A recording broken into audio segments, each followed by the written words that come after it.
රෝද පුටුවක් ඕන වෙලා දෙනවා. ඉතින් මේවා මේ අපි කියපුවා අපි ගැන තියෙන විශ්වාසයෙන් කට්ටිය ඉදිරිපත් කළා. සියලු දෙනාටම දිරුවන් සරණයි.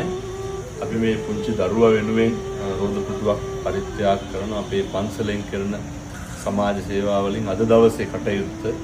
ඉතින් මේ කට්ටියට වෙනතුනේ ඉන්න තැනක් නෑ. මේ අසනීප දරුවා මේ තාත්තත් අසනීපයි. එල මේ කොබේගනේ බොරළු වැවේනේ.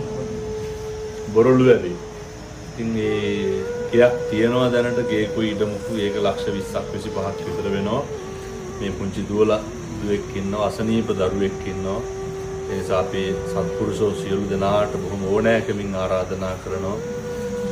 අපේ පුළුවන් විදිහට මේ කටයුතු කරගෙන යනවා. මේ අසනීප දරුවොත් එක්ක අසනීප ස්වාමියාට ඉන්න ගයක් තොරක් ඉදමක් සකස් කරගන්න උදව් කරන විදිහට. එහෙනම් දරුවා මේකෙන් තියන්න බලන්න. කොහොමද තිබෙන්නේ නැද්ද කලින්? ठीक है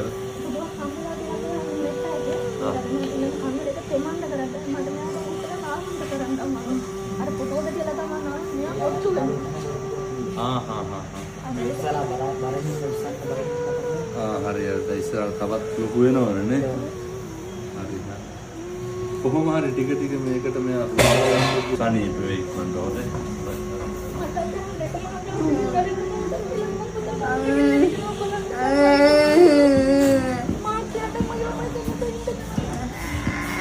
ඕ අපිට කරගන්න පුළුවන් ඒක. හොඳයි බය වෙන්න එපා.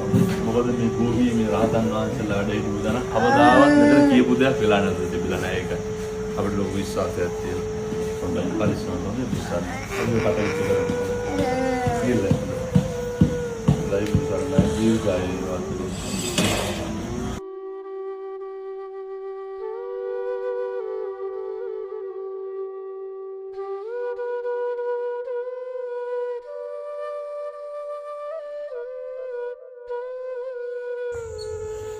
අපි ගණේ පන්සලට ගියා. හාමුදුරුවෝ හම්බෙන්න කියලා.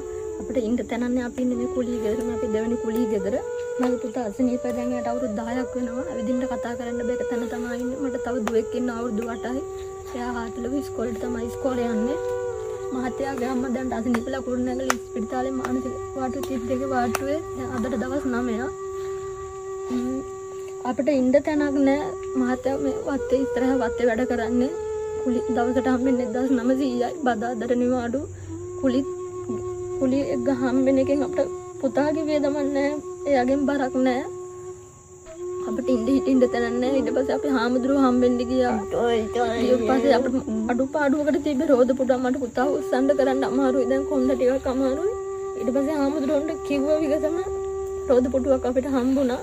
ඒක දැන් අද ගෙදරට මරන් ඇවිල්ලා හැමෝගෙම මිල්ලන්නේ අපිට පුළුවන් විදිහට අපිට ඉන්න ලොකෝගේ වතුරවල ඕනේ කාමර දෙකක් සාලි පොඩ්ඩක් ලොකු වුණා නම් කම මොකද පුතා බිම ඉන්නේ කාබට් එකක් දාලා එයාට ටිකක් ඉඳ පහසු ඕනේ පුළුවන් කෙනෙක් ඉන්නවා නම් අපිට ගයක් හදා ගන්න උදව් කරන්න මොකද අපි ඉන්න තත්ත්වෙත් එක අපිට ගයක් හදා ගන්නවා කියන්නේ හීනයක් මගේ එකම බලාපොරොත්තු දෙන්න පුතා මම මැරෙන්න මොහොතක් තියලා හරි මගේ පුතා කවුරුත් නැගිටිනවා බලන්න දැන් ඒක නෙමෙයි මගේ ආසාව මගේ දරුවෝ දෙන්නට ඉන්න තැනක් හදාගන්න එක මම ඉල්ලන්නේ හැමෝගෙම මට පුළුවන් විදිහට ගයක් හදාගන්න උදව් කරන්න කියලා. ඉතින් ඔයාලා හැමෝගෙම කරන්න ඉල්ලීමක් තියෙනවා. අපි ඉන්නේ මේ කොබෙයිගනේ කීතගම කියන ගමේ. ඉතින් අද තමයි අපි මුලින්ම මේ ගෙදරට ආවේ. මේ මල්ලි, මේ නංගි, මේ පුතා බලන්ලා යන්න තව දුවකුත් ඉන්නවා මේ ගෙදර. ඉතින් හරිම සංවේදී ඊයේ සොයන්නාසේ මුණ ගැහෙන්න පන්සලට ආවා. ඒ මොහොතේ මෙන්න මේ රෝදපුටුව ජපානයේ ඉන්න අපේ ව්‍යාපාරික මහත්මියගේ උදව්වකින් අපි මේගොල්ලන්ට පූජා කරවුවා. ඒ කියන්නේ මේගොල්ලන්ට දුන්නා. මෙන්න මේ පුතාව ඒගොල්ලන්ට අවශ්‍ය විදිහට බලා ගන්න කරන පහසුවක් විදියට. ඉතින් ඒ වෙලාවේ ලොකු ඉල්ලීමක් කරා ඒගොල්ලන්ට ඉන්න තැනක් නැහැ කියලා. ඉතින් මම ඕගොල්ලන්ට විශ්වාසයෙන් කියනවා මම අද ඒක ඇස් දෙකෙන් දැක්කා. මේ මල්ලිටත් නංගිටත් ජීවිතේ ලොකු ප්‍රශ්න වලට මුහුණ දෙන්න වෙලා තියෙනවා. ඉතින් ඒගොල්ලෝ ඒක නිර්මාණය කරගත්ත ප්‍රශ්න නෙමෙයි. ඒවා નિરાයාසයෙන්ම ස්වභාවිකව ඒගොල්ලන්ට ඇති වුණ ප්‍රශ්න. ඉතින් ඒ නිසා ඒගොල්ලන්ගේ ජීවිතේ බොහොම අසීරුවෙන් ඒගොල්ලෝ ගෙවන්නේ. ඒගොල්ලන්ට ඇත්තටම ඉන්න තැනක් නැහැ. ඒගොල්ලෝ දැනටත් මේ ඉන්නේ කොළියට නිවසක.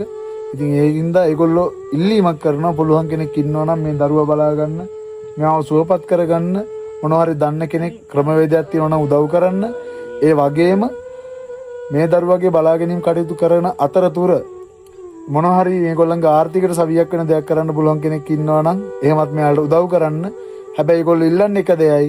ඒගොල්ලන්ට නිවසක් නැහැ. නිවසක් ඉදිරි කරලා දෙන්න ඉඩමක් හෝ එහෙම නැත්නම් නිවසක් සහිත ඉඩමක් හෝ නිවසක් හෝ එහෙම නැත්නම් මොනෑම ආකාරයෙන් හරි ඕගොල්ලන්ට උදව් කරන්න පුළුවන් දෙයක් තියෙනවා නම් ඉතින් හැමෝම එකතු වෙලා මේගොල්ලන්ගේ පවුලට උදව් කරන්න. මේගොල්ලෝ ඉල්ලන්නේ එක දෙයයි.